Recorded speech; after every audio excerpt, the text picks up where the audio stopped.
nuestra clase de escuela dominical. Qué bueno que estamos otra vez juntos, qué bueno que podemos seguir estudiando el Evangelio de Lucas. Es el Evangelio que hemos venido estudiando por algunos domingos en nuestra escuela dominical, y qué bueno que podemos seguirlo haciendo. Quiero decirles que espero que esta clase sea una bendición para cada uno y que podamos aprender todos los que participemos. Que sea una bendición para cada uno. Quiero invitarles a que oremos a nuestro Dios. Vamos a ponernos en las manos de Él. Oremos. Señor, hemos venido para estudiar tu palabra y entendemos, estamos ciertos de que necesitamos tu ayuda. Necesitamos tu dirección para aprender. Necesitamos de tu sabiduría, de la que viene de arriba. Y Señor, estamos pidiendo que nos la des. Habla a nuestro corazón, enséñanos lo que quieres que aprendamos en esta ocasión. Bendito Señor, nos ponemos en tus manos, en el nombre de Cristo Jesús. Amén. Vamos a leer en el Evangelio según San Lucas, el capítulo 1. Evangelio según San Lucas, capítulo 1. Vamos a leer los versos 5 al verso 10. Lucas, capítulo 1, versos 5 al 10. Dice la palabra de Dios: hubo en los días de Herodes, rey de Judea, un sacerdote llamado Zacarías, de la clase de Abías.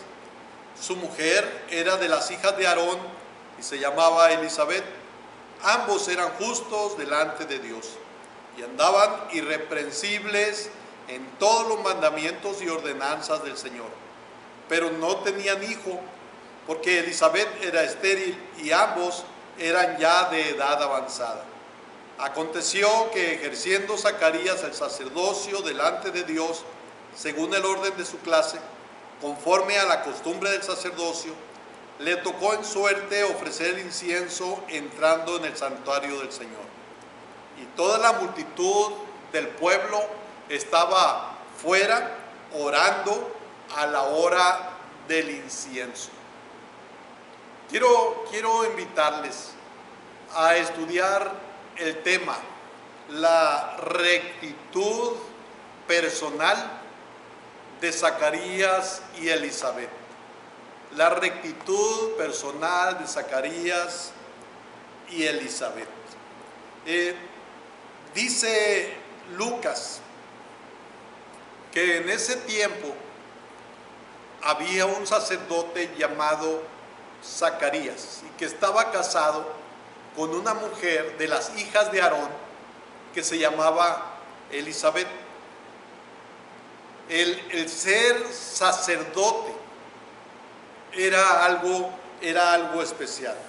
Ser sacerdote era tener una profesión respetada, una profesión de una posición sagrada. Así que leemos, dice Lucas, que Zacarías era un sacerdote. Dijimos el domingo pasado, un sacerdote tenía como función el llevar a Dios ante el pueblo. Esto es, él les enseñaba la palabra, les predicaba la palabra, de manera que llevaba a Dios ante el pueblo. Pero también como sacerdote él llevaba al pueblo ante Dios, y esto por medio de las oraciones. Era ese su deber sagrado, el que hubiera una comunión entre Dios y el hombre. Pero el sacerdote era una especie de intermediario, porque el hombre no podía acercarse a Dios de una manera directa. Ahora, dice que este sacerdote estaba casado con una mujer llamada Elizabeth.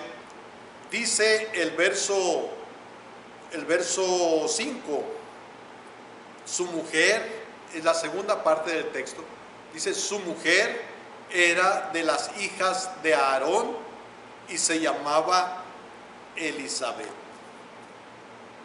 Quiero que pensemos un momento en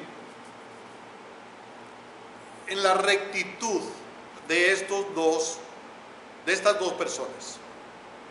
Dice Lucas: ambos eran justos delante de él y andaban irreprensibles en todos los mandamientos y ordenanzas del Señor. Miren, primero quiero que pensemos en esto. El sacerdote era una persona santificada. Esto es, era una persona que estaba consagrada a Dios. Era una persona, dije, santa. Y entendemos la palabra santo es apartado para Dios y apartado por Dios. Así que el sacerdote era alguien santificado, alguien apartado para el servicio de Dios. Por tanto, como el sacerdote era santo, tenía algunos requisitos que cumplir. Había algunas cosas que le era necesario hacer para cumplir también con su trabajo de sacerdote. Y una de las cosas que tenía que hacer el sacerdote era casarse con una mujer israelita que fuera virgen. Vamos a irnos al libro de Levítico, capítulo 21. Levítico, capítulo 21. Y vamos a leer los versos 7 al 9. Levítico 21, verso 7 al 9. Dice, está hablando del sacerdote, y dice: con mujer ramera o infame no se casarán, ni con mujer repudiada de su marido, porque el sacerdote es santo a su Dios. Le santificarás, por tanto, pues el pan de tu Dios ofrece. Santo será para ti, porque santo soy yo, Jehová, que os santifico. Y la hija del sacerdote, si comenzare a fornicar, a su padre deshonra, quemada será al fuego. Hasta ahí voy a leer. Miren con quién debía de casarse. Aquí está hablando del sacerdote,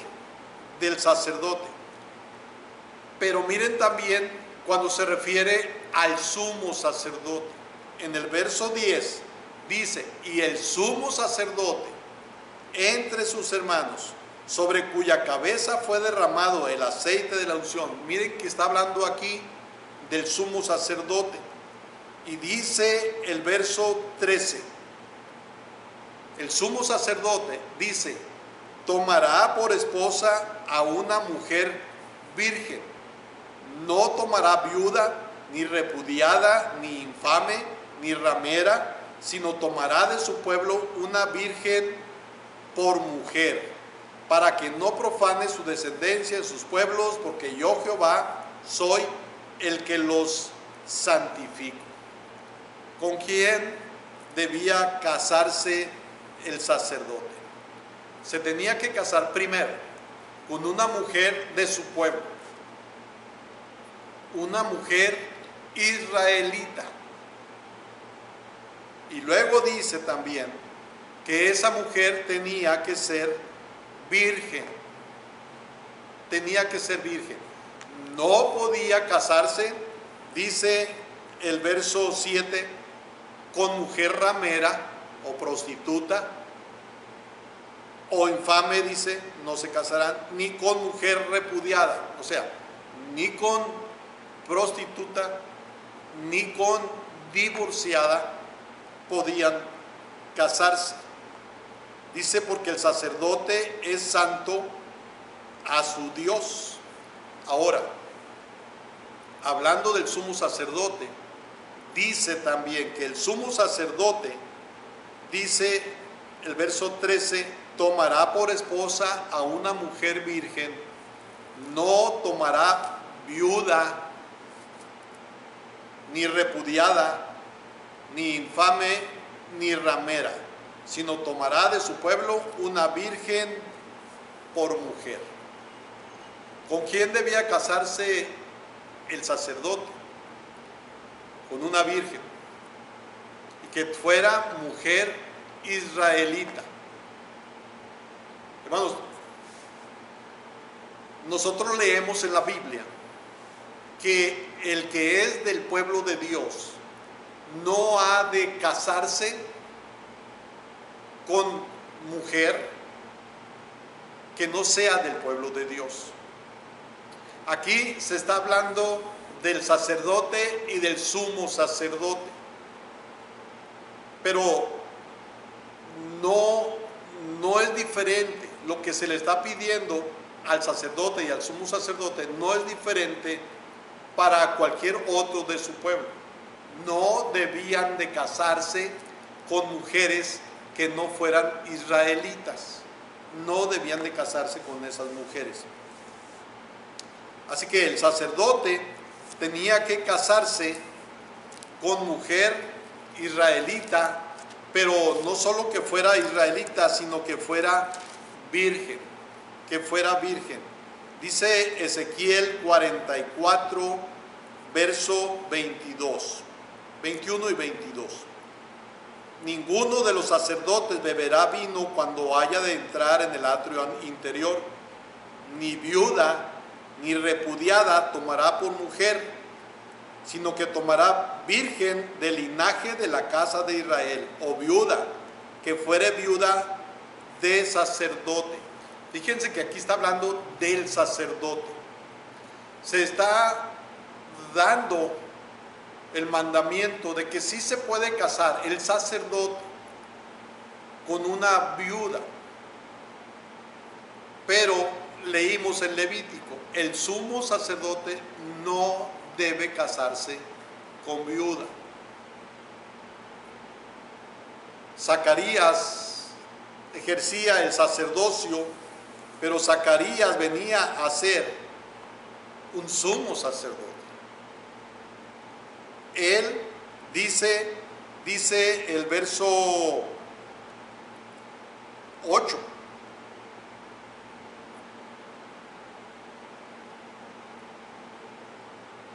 Perdón, era sacerdote, no dice sumo sacerdote, era sacerdote. Quiero aclarar eso. Hay una diferencia entre el sacerdote y el sumo sacerdote. El sacerdote sí se podía casar con una viuda, el sumo sacerdote no. Y hay razones para hacerlo. No debía casarse con una prostituta, con una divorciada o con una viuda. El sumo sacerdote. El sacerdote no debía de casarse con una prostituta o con una divorciada. No debía de hacerlo. Miren, si hacían lo mismo que hacían las gentes paganas, el sacerdote profanaba el nombre de Dios. El sacerdote debía ser diferente al pueblo o a los pueblos paganos. El sacerdote debía de ser un ejemplo de lo que debería de ser el del pueblo de Dios. Cuando un sacerdote no hacía, como dice aquí, de casarse con alguien virgen y que fuera de su pueblo, él quedaba inhabilitado para ejercer el sacerdocio. Venía a ser de la familia de los sacerdotes, pero no estaba habilitado para ejercer su sacerdocio. Tenía que cumplir con ese mandamiento. Ahora, los sacerdotes levíticos, los descendientes de Aarón, se casaban. Esto es algo que debemos de recordar. El ministro o el que ministraba las cosas de Dios se casaba. Solo que había esas reglas. Debía de ser con una mujer virgen, que no fuera prostituta, que no fuera divorciada. Y el sumo sacerdote no debía de casarse ni con una prostituta, ni con una divorciada, ni con una viuda. El sumo sacerdote. Pero se casaban los ministros, los que trabajan en la casa de Dios, los que predican el evangelio, deben ser personas casadas. O la Biblia enseña que el ministro puede casarse. No es que por ser el líder de la iglesia no deba casarse. Eso no es una enseñanza de la Biblia. Por ejemplo, hablando de los discípulos de Jesús, que eran los predicadores, Mateo capítulo 18, verso 14, dice: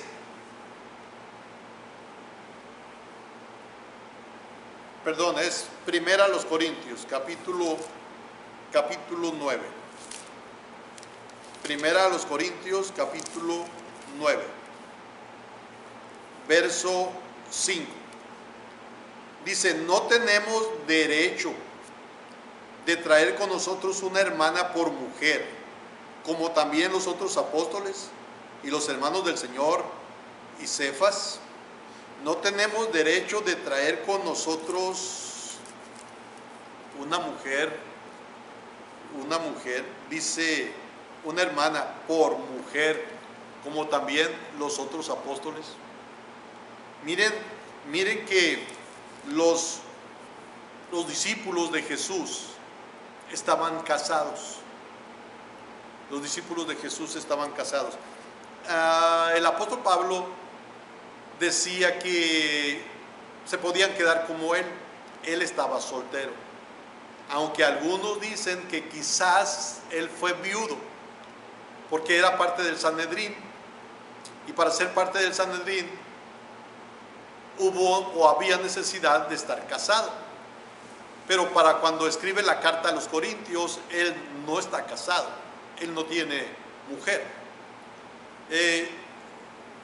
Podemos entender, no es requisito que sea casado, pero el que predica, el que sirve en la iglesia puede casarse, no está prohibido. Ahora, miren lo que dice Primera a Timoteo, capítulo 3. Los ancianos de la iglesia,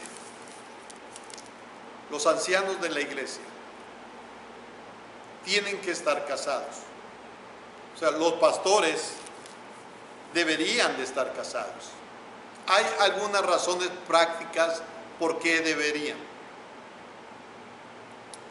Aunque a manera personal yo puedo decir, no necesariamente tienen que estar casados, pero hay algunas cosas donde nosotros podemos mirar que debería de estar casado. Porque, por ejemplo, si quiere enseñar acerca de la familia, ¿qué va a enseñar si no está casado? Si quiere enseñar acerca de las parejas, de esposos, ¿qué va a enseñar si no tiene esposa? Es fácil hablar teoría, pero tener una esposa a un lado, eso es otra cosa. Yo recuerdo de alguien que él estaba hablando de matrimonio y usa una ilustración y dice, como por ejemplo, dice él, cuando una pareja va tomada de la mano caminando, eso significa que están muy bien como pareja. Pero si los miran tomados solamente del dedo, un dedo cada uno, caminando, eso significa que no están muy bien agarrados, muy bien, no muy cercanos. Y él estaba poniendo ese ejemplo, y entonces alguien de los que estaban escuchando la conferencia le pregunta, disculpe, ¿es usted casado? Y luego tuvo que responder, no estoy casado.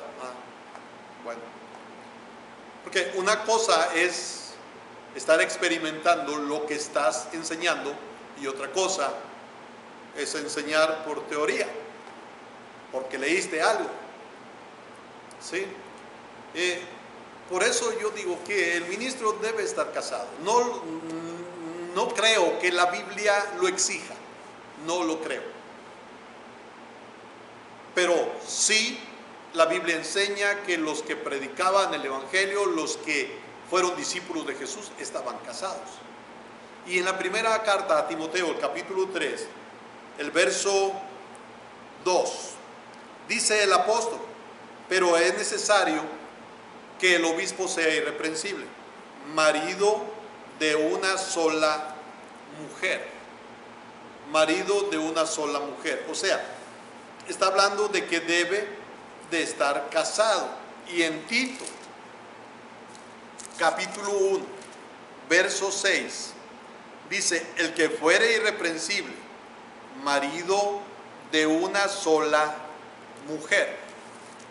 Marido de una sola mujer. Y primera de Pedro, capítulo 5, dice, ruego a los ancianos, el verso 1, ruego a los ancianos que están entre vosotros, yo anciano también con ellos, y testigo de los padecimientos de Cristo, que soy también participante de la gloria que será revelada.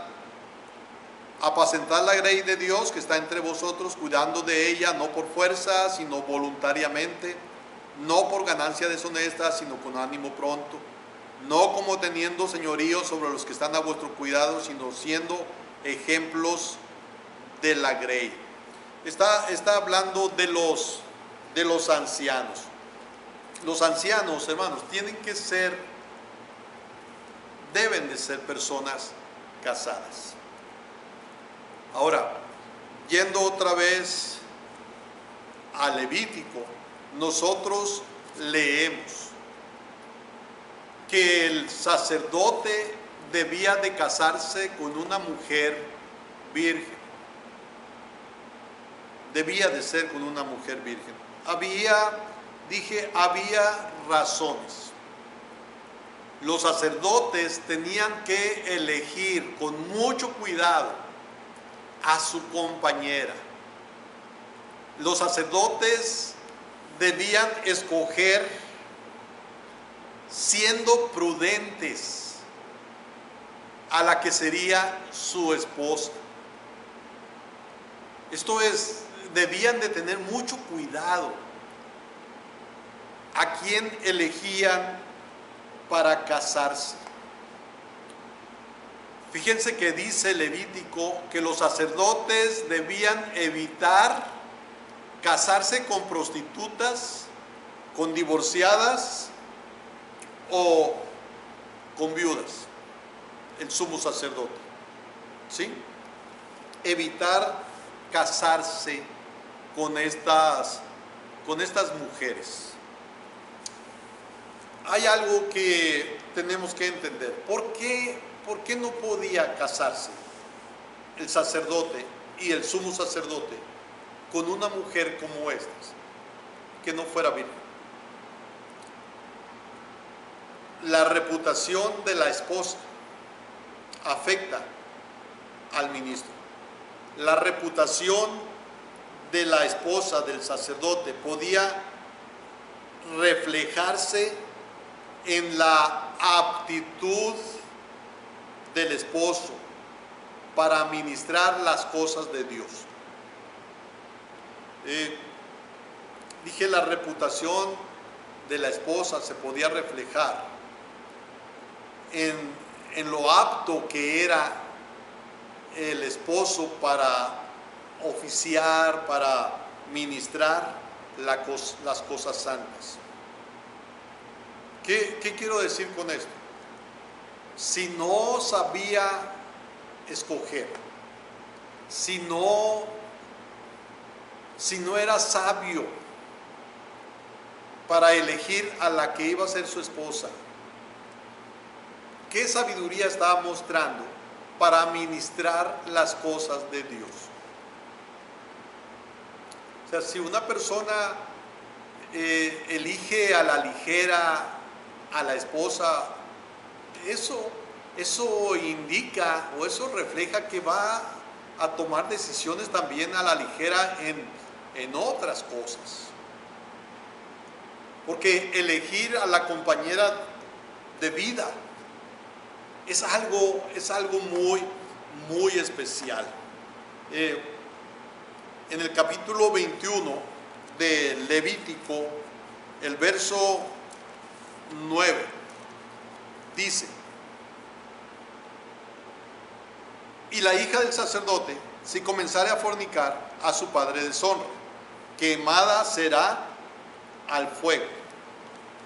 Fíjense que no solo la reputación de la esposa, sino también de la hija, iba a afectar el ministerio del sacerdote. Qué importante es la familia del ministro.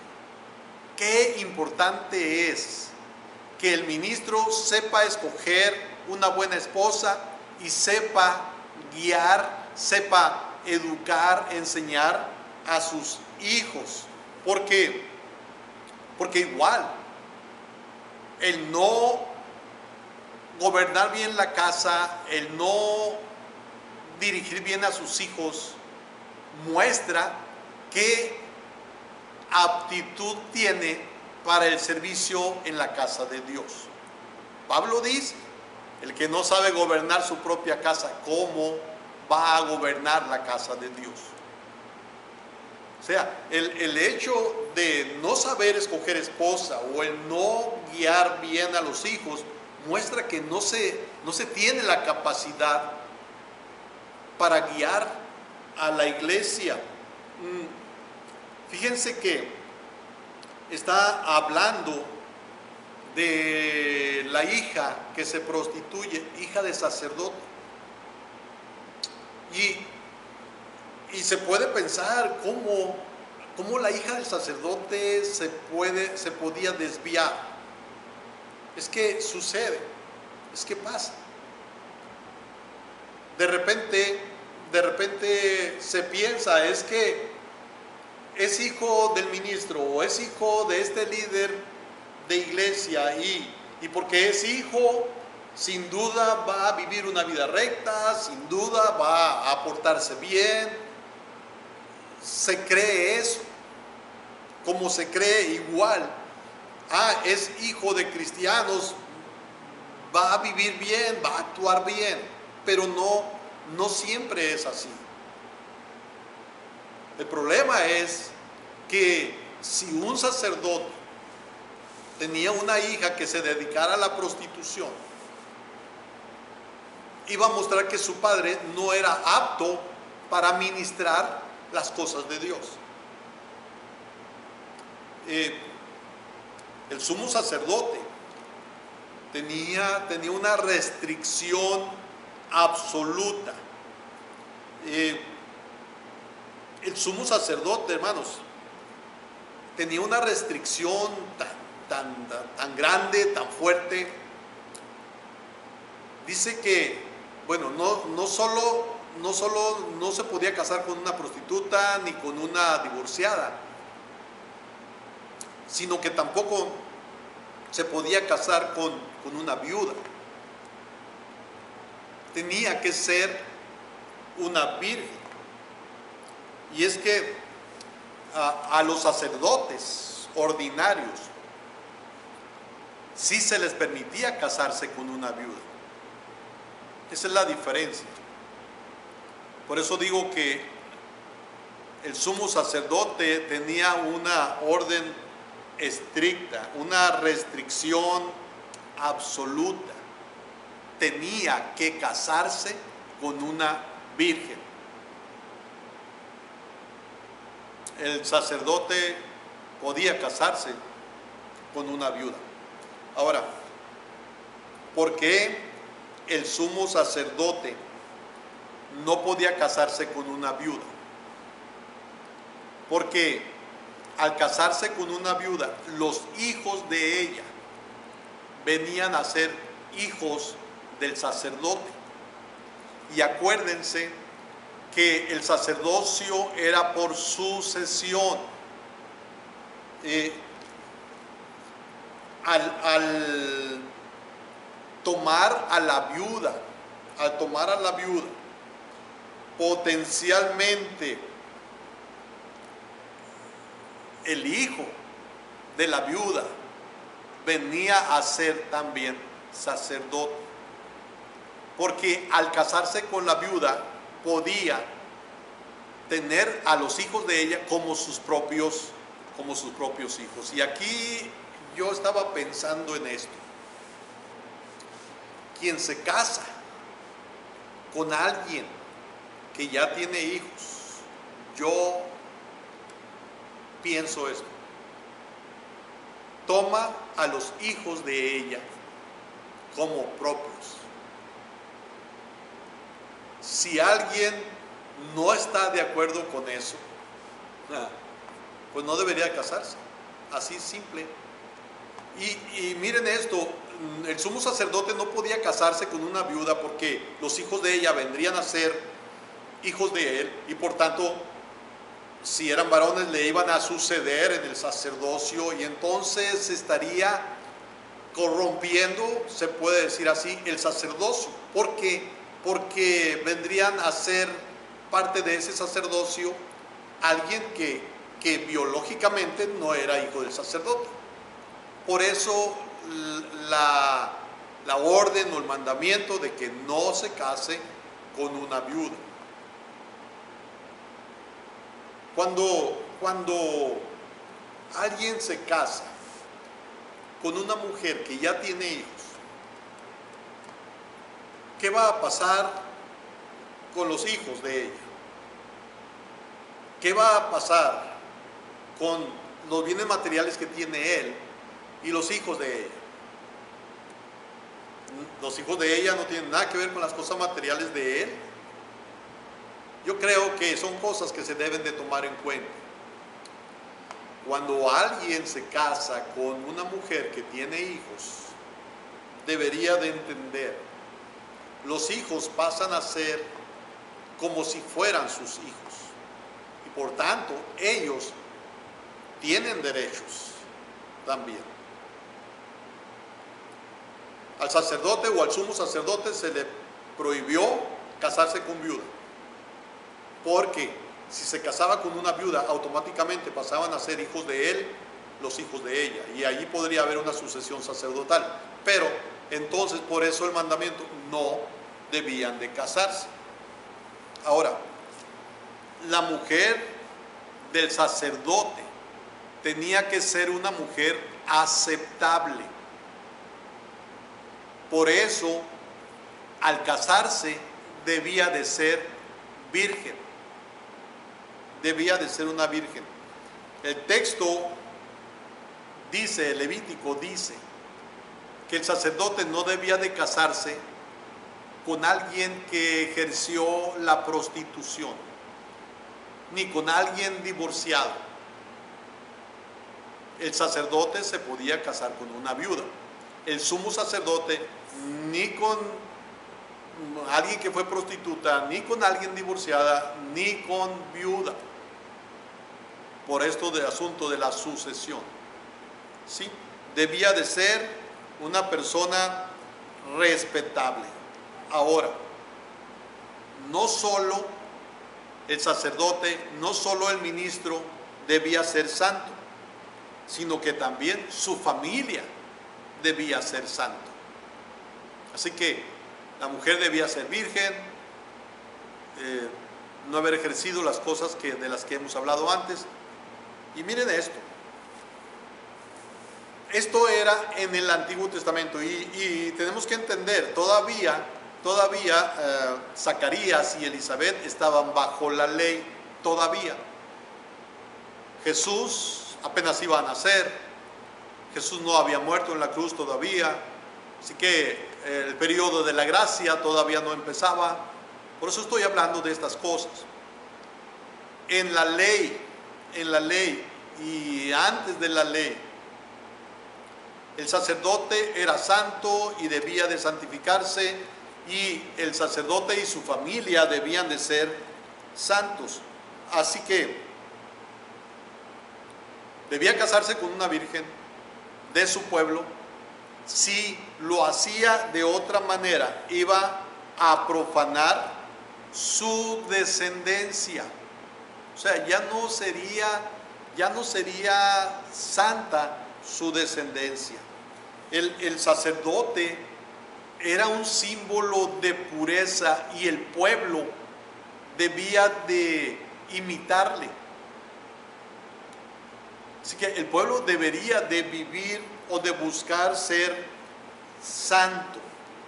No tomará mujer prostituta, no tomará mujer divorciada, y el sumo sacerdote no tomará mujer que fuera viuda. Debía ser virgen. Y este mandato nos enseña que el matrimonio es cosa seria. El matrimonio es cosa seria. La esposa viene a ser parte del hombre. Dice la Biblia que vienen a ser una sola carne. Por eso es la importancia de casarse con alguien puro, con alguien, en el caso del sacerdote, con alguien que fuera virgen, ni prostituta, ni divorciada. ¿Sí? Esto era en el Antiguo Testamento. De repente se mira, ya en el periodo de la gracia, cómo hay quienes, por ejemplo, unos padres no están de acuerdo con que el hijo se case con alguna mujer porque ella tiene hijos, un hijo o dos, y no están de acuerdo los padres. Y dicen, es que ahí está en la Biblia, que el hombre no debe casarse ni con prostitutas, ni con divorciadas, ni con viudas, en el caso del sumo sacerdote. Y de repente también se dice que el pastor o el ministro no debe casarse con una mujer que ya tiene un hijo, o que sea divorciada, o que sea viuda. Hay quienes enseñan eso, pero tenemos que entender, esto era algo en la ley, bajo la ley. En nuestros días estamos bajo la gracia y muchas veces hemos hablado que Dios no hace diferencias. Dios no hace diferencias. Dios puede usar, y yo creo que muchos estaríamos descalificados para ser predicadores, para ser ministros, para ser pastores. Muchos estaríamos descalificados. Muchos que están de pastores ahorita no deberían de estar si siguiéramos así como dice el Antiguo Testamento. Pero gracias a Dios que por medio de Jesucristo Dios perdona nuestros pecados, perdona todas aquellas cosas que hemos hecho y nos limpia, nos llama a sus hijos. Si es cierto, nos llama a santificarnos, a apartarnos, a vivir para Él, pero tenemos que entender, hay una diferencia. No solo debía de tener cuidado en cuanto a la esposa, sino también en cuanto a los hijos. Es importante que los hijos también sean puros, que los hijos se porten bien. La unidad de la familia es importante, y en esto de la unidad me refiero a que sean igual santos, apartados para Dios, tanto la pareja como los hijos. Cuando un miembro de la familia falla en estas cosas, cuando un miembro de la familia profana las cosas santas, todos salen afectados. Son reglas, estas que leímos en Levítico, son reglas para el matrimonio del sacerdote y del sumo sacerdote. Y nos muestra entonces lo importante que es el matrimonio, pero también lo importante de la posición que se tiene en aquel tiempo como sacerdote, ahora como predicadores del evangelio, como ministros. Con esta prohibición de casarse con una viuda, por ejemplo, se elimina el problema de tener sacerdotes que no fueran del orden de Aarón. Ahora, en nuestros días, hablando de los ministros, yo recuerdo que estando en el seminario, si alguien quería tener novia, andar de novio, debía pedir permiso a la facultad del seminario. Y el joven tenía que decir a la facultad quién era la muchacha, a qué iglesia asistía. La facultad, desde el seminario, hablaba con el pastor de la joven y le preguntaba: ¿cómo es esta muchacha en la iglesia? No faltó quien de los pastores dijeran: no sirve, no es buena cristiana, no es fiel a la iglesia. Y entonces la facultad del seminario hablaba con el estudiante, con el que quería andar de novio, y le decían: no puedes, no te conviene y no tienes permiso. De momento eso no se entendía. Pero hermanos, en verdad, el matrimonio es algo serio. No debería de entrar en él a la ligera. Debería de pensarse muy bien con quién se va a casar. Y más si es un líder de iglesia, más si es un predicador del evangelio. Pero no están exentos los que no son líderes y los que no son ministros del evangelio.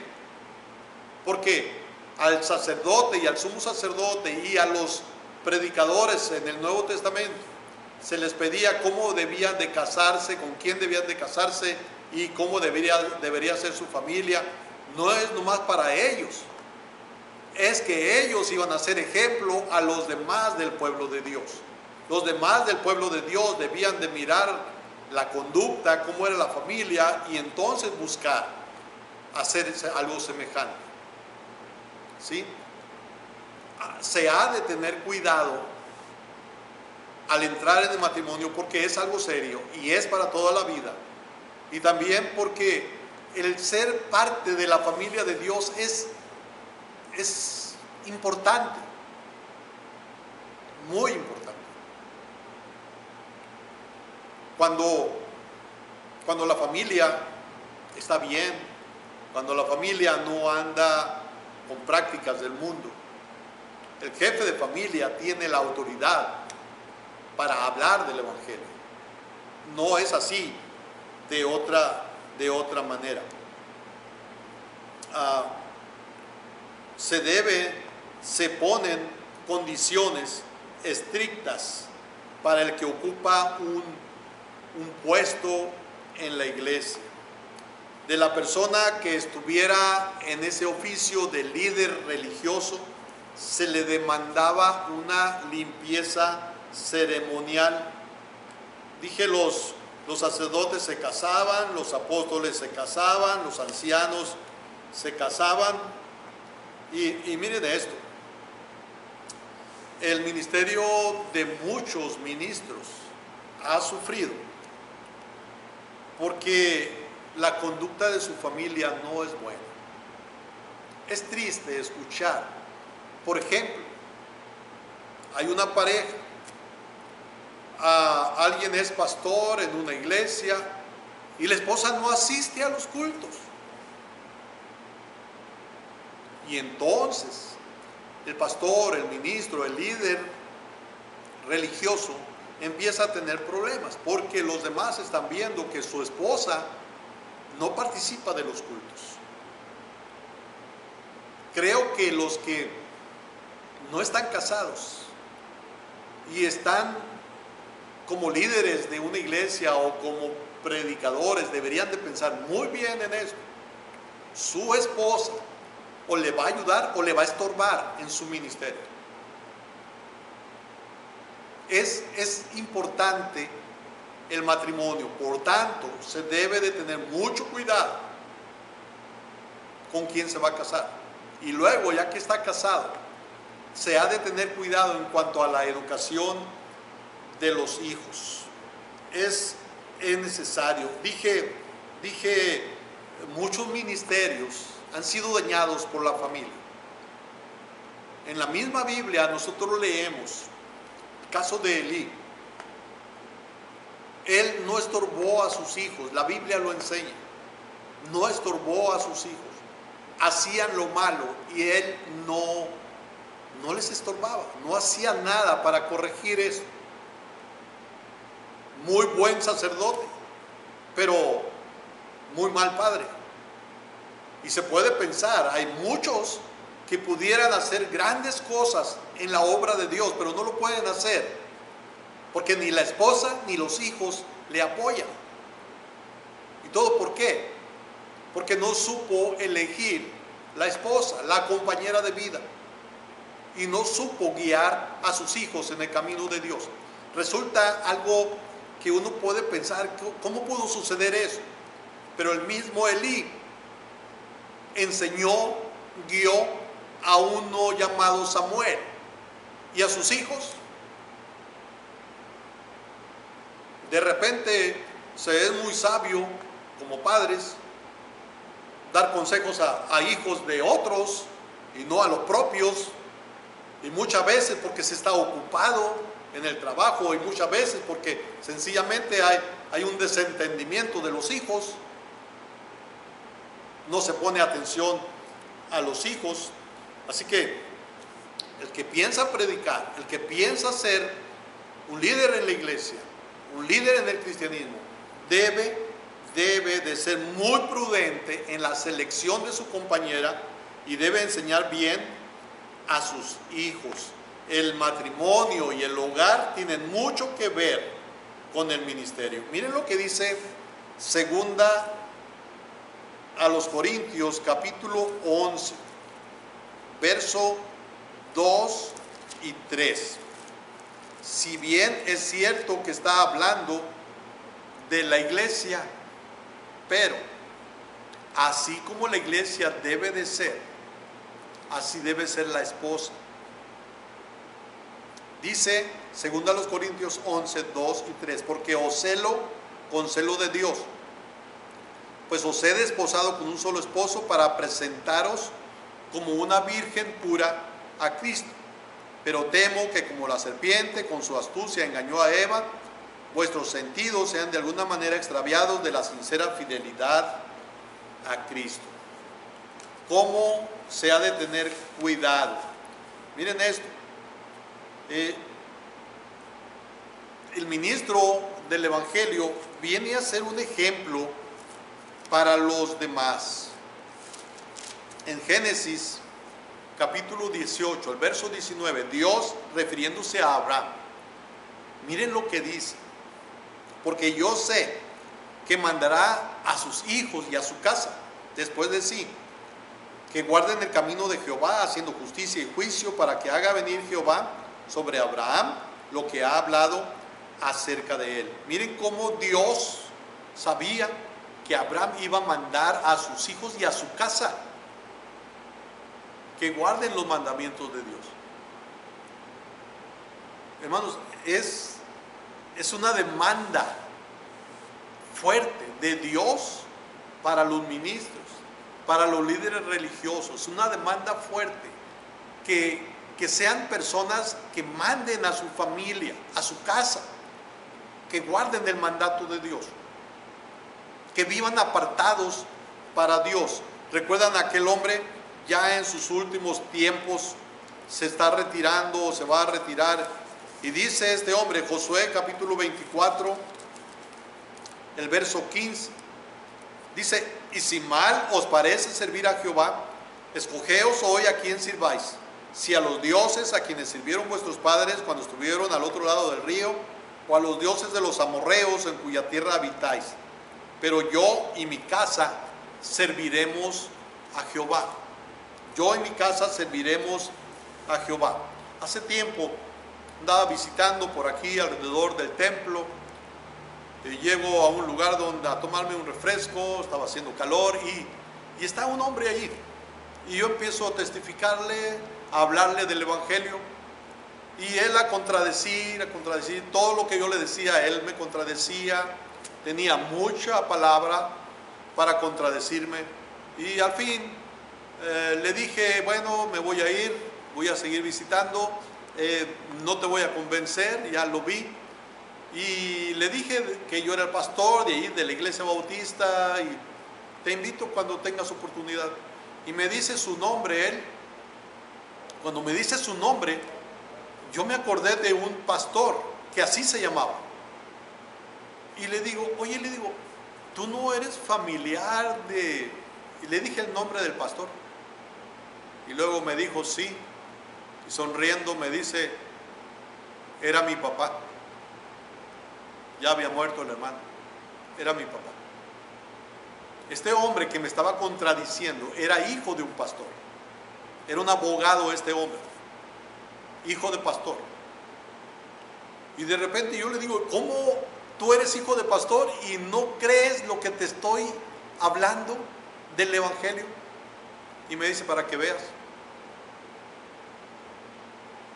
No entiendo cómo pudo haber sido pastor este hermano por muchos años llevando esa carga. Es difícil, bien difícil. Y según yo he escuchado, su esposa misma no era un apoyo para él. Sin duda llevó su cruz mientras vivió.